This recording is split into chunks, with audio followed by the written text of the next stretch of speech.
The records open in Burgundy at the end of the 14th century, when survival itself had become a form of currency. Plague had thinned villages into names on church walls, and land disputes were settled as often by absence as by arms. In that landscape, one minor house, previously unremarkable, poorly positioned, and frequently in arrears, began to outlast forces that erased stronger neighbors. Their tenants lived. Their children returned from sickness. Their boundaries advanced not through conquest, but through rulings that arrived already decided. Nothing about it was dramatic at first. It was a quiet accumulation of favorable outcomes, small enough to ignore, consistent enough to feel wrong. The first written irregularity appears in the state ledger dated to the winter of 1389, a book otherwise devoted to grain tallies and livestock births. In the margin beside a routine entry, a clerk noted a meeting held at the hour without witnesses. The phrase carried no explanation. It was followed by a seal impression where no signature should have been. Over the next months, the wording repeated. The entries were always formal, always notarized, and always blank where participants would normally be named. No one challenged it. The house prospered. Its debts diminished. Its fields escaped blight, while adjacent plots blackened into loss. Servants noticed the change before anyone else did. They spoke of corridors that cooled sharply after midnight, of draft that moved against a grain of winter air. Bells in the private chapel rang, without a hand to pull them. Once, then again, always at the same hour. The family explained these things as settling stone, as Ms. Wound mechanisms. In a time when fear already had too many shapes, explanation was a form of mercy. The villagers accepted it because acceptance kept bread on the table and graves unfilled. By the following year, the house began winning disputes that should have been unwinnable. Boundary stones shifted in their favor after hearings where opposing witnesses failed to appear or forgot key details. One rival lord collapsed mid-argument, breath leaving him as if a door had been shut. His lands reverted to the crown and were quietly reassigned. The pattern hardened. Advantage followed silence. Silence followed midnight. Concern arrived not as outrage, but as clerical curiosity. A local abbey, tasked with reviewing irregular legal instruments, requested clarification on the ledger entries. 2 brothers were sent to observe and record. They returned days later with mud on their habits and no memory of how they had traveled back. Their journals resumed mid-sentence. When questioned, they could describe the estate in detail up to the evening bell, then nothing until they found themselves on a road at dawn, walking in the wrong direction. The abbot filed the account and sealed it. He did not escalate the matter further. Winter deepened, and with it the house's insulation from consequence. Plague carts bypassed its gates. A fire that consumed 3 villages died at the edge of its vineyards as if fuel had been withdrawn. People spoke less openly now. When they did speak, they lowered their voices and used practical language. Something was being paid, they said, something unseen but accounted for. The family neither confirmed nor denied. They continued to meet at the hour, without witnesses. The most revealing artifact from this period was not discovered until decades later, when the state archives were consolidated under ducal authority. Bound between rent rolls was a parchment addendum, sealed and written in an ink darker than the rest, resistant to fading. It listed obligations in a hand unlike any known scribe associated with the house. There were no names, only clauses. Services rendered, protection extended, debts deferred. At the bottom, a single line stated that payment would be owed in shadow, not coin. The phrasing did not match any legal tradition of the region. It did not need to. The document bore a seal that pressed inward rather than outward, as if the wax had been pulled toward the page. As rumors thickened, so did restraint. The abbey declined further inquiry. Neighboring lords accepted arbitration rather than contest outcomes. Even the bishop, whose jurisdiction included the estate chapel, delayed a visitation year after year. Authority did not confront the house. It adapted around it. The ledger entries continued, meticulous and blank. The bells rang. The corridors cooled. There were consequences, though they did not take the shape expected. A servant was found one morning seated upright in the stairwell, eyes open, breath absent. No mark explained the death.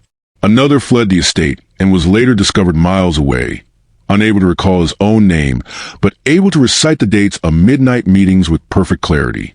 His testimony was recorded, then quietly archived. The family hosted fewer guests. Weddings were small. Births were announced late. By the turn of the century, the house's prosperity was undeniable and isolating. Its lands formed a continuous block where once there had been fragmentation. Its coffers were full without evidence of trade. Its enemies had dwindled into paperwork. And still the meetings continued, always noted and never described.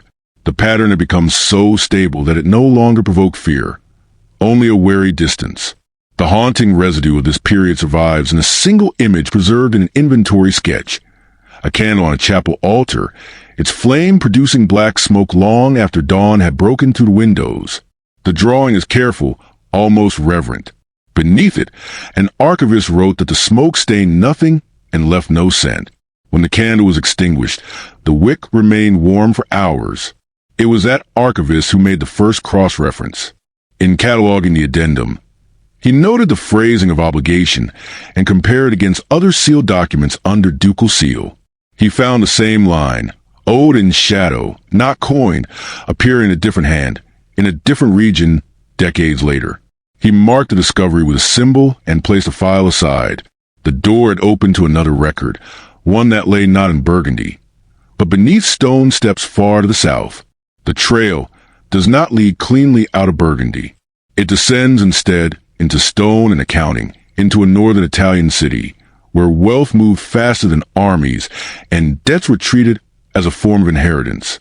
By the early 15th century, the palazzo at the center of the second record had already stood for generations, its facade defensive rather than grand, its interior designed for control rather than comfort. This was a house built to manage risk.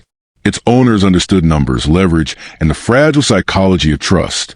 What they did not understand, at least not at first, was why their crisis resolved itself before dawn. The precipitating event was ordinary by the standards of the time. A run on credit. Foreign partners withdrawing backing. A cascade of obligations scheduled to collapse within days. Servants later testified that the family gathered after supper, doors closed, voices kept low. Sometime past midnight, as candles burned down and calculations failed to reconcile, a sound emerged from beneath the main staircase. It was not loud. It was not forceful. It answered questions that had not yet been spoken. One servant, positioned at the foot of the stairs to keep watch, later described it as a response rather than a voice, as if the space itself had learned how to conclude an argument. By morning, the crisis was over. Ledgers balanced. A missing guarantor sent word of renewed support without explanation. A rival bank misfiled documents critical to its own solvency. The family attributed the reversal to luck and discretion. They rewarded their clerks. They paid the servant to forget what he had heard. The city exhaled and moved on, but the pattern repeated. Each time the house approached collapse, each time risk sharpened to a point, relief arrived without visible mechanism. Accounts reconciled themselves overnight. Contracts returned bearing seals that no courier could place. Men who opposed the house faltered at critical moments, making errors so elementary they destroyed their own standing. Merchants began to whisper of invisible guarantors, of obligations underwritten by something that did not attend meetings but was always present in the final tally. The servants noticed changes in the building before the city did. Dust behaved strangely in the stairwell, never settling, always disturbed in slow circles as if paced by weightless feet. The stone beneath the steps grew warm at night, then cold enough by day to numb the hand. Once, a maid reported hearing counting from below, not numbers spoken aloud, but the sound of pages being turned in sequence. She was dismissed. She did not repeat the claim. As the house's influence expanded, so did scrutiny. Clergy argued whether unseen counsel constituted a moral breach, or merely an efficient metaphor. Some insisted that all success carried invisible partners. Others warned that any advantage that left no trace demanded confession. No consensus formed. The house continued to operate. Its chapel remained open. Its donations were punctual and generous. The first formal intervention came from the city council, not from the church. Architectural plans were requested as part of a tax reassessment. When inspectors arrived, they found discrepancies. The palazzo contained more interior volume than its exterior dimensions allowed. Sublevels appeared where no foundations were recorded. A sealed door beneath the staircase resisted measurement. Its thickness varied depending on the angle of inspection. The council ordered a full survey. The surveyors descended with lamps and chalk. They returned with measurements that contradicted one another and diagrams that could not be reconciled. One man collapsed halfway up the stairs, clutching his ears, insisting that the building was answering back. The council halted the inspection and recorded the findings in a municipal transcript, notable for its restraint. It noted only that a negotiation had occurred without bodies present and that further inquiry was inadvisable. The phrasing was unprecedented. It was also final. Evidence accumulated quietly.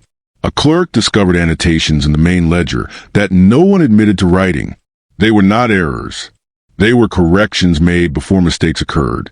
Ink analysis centuries later would show that these entries use a formulation not available in the region at the time. At night, the staircase produced no echoes. Sound vanished there, absorbed as if by cloth rather than stone. Public reaction shifted from curiosity to avoidance. Sailors refused to lodge near the palazzo. Merchants crossed the street rather than pass its doors after dusk. Investors, however, doubled down. Returns were consistent. Risk dissolved. In a culture that prized outcome over origin, questions became unprofitable. The most telling artifact from this period is a single page from the municipal archive, preserved because no one could determine where it belonged. It records a meeting convened in the palazzo to resolve a dispute over interest rates. Attendees are listed, times recorded, resolutions noted. In the margin, a different hand added clarification. One party spoke from beneath the stairs. The note is not sensational. It is procedural. It treats the event as an accepted irregularity, like a missing signature or a delayed seal. The residue of the pact, if it can be called that, lingered in the building itself.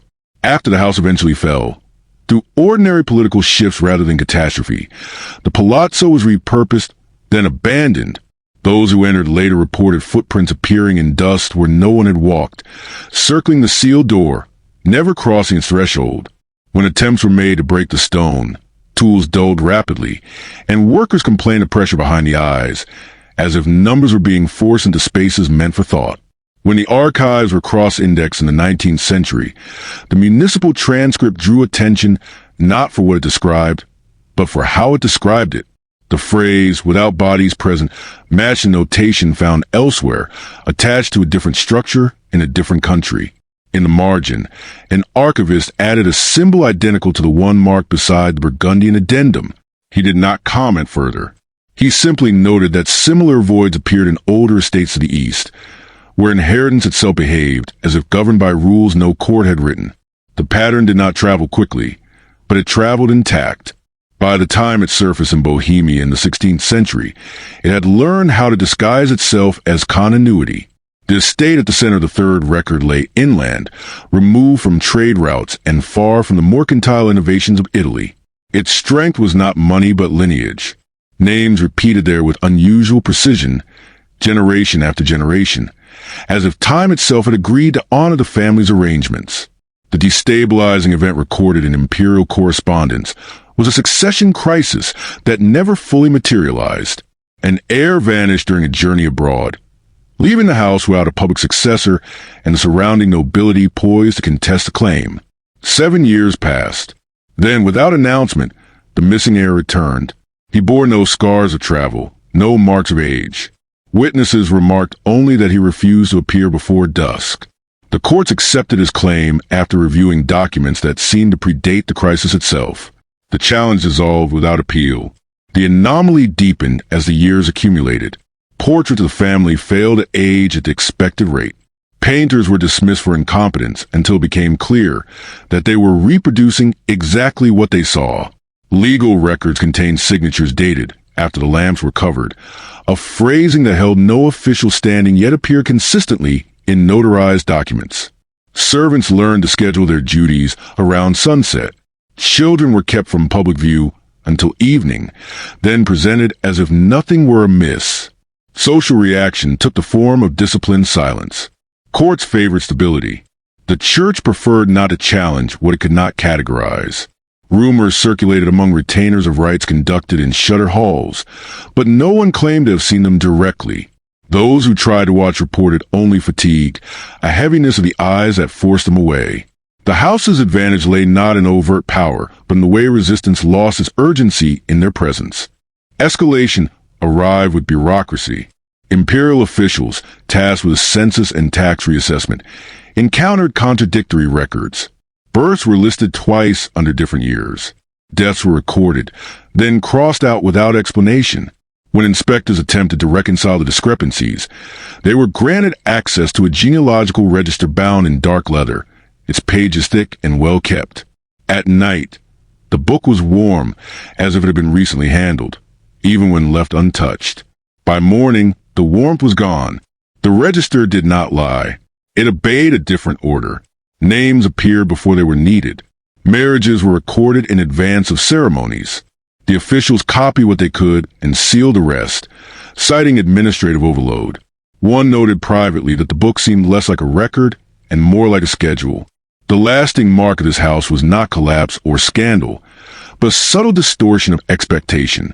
Generations turned over without decay. Inheritance refused daylight, conducting itself in the hours when witnesses were scarce. The haunting residue survives in a single testimony from a nursemaid who described a cradle rocking in a darkened hall long after the child had been removed.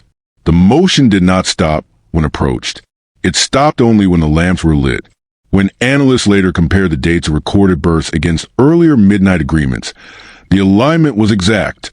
Each arrival corresponded to a night already marked elsewhere. The conclusion was not written in the file. It did not need to be. The pattern had extended itself again, and the next record waited where the sea erased its own tracks. The sea complicates patterns by erasing them, but it does not erase accounts. Along the English coast in the 17th century, where weather determined profit and loss with brutal efficiency, one maritime house developed a reputation for returning intact from conditions that consumed entire fleets. Their ships did not outrun storms. They passed through them as if guided by a rule that weather did not share. The first trigger was an Admiralty inquiry prompted by survivor reports from wrecked convoys. Multiple sailors, separated by leagues of fog and panic, described the same phenomenon. Lights ahead that did not reflect on water, steady and level, leading them through passages where charts showed nothing but hazard.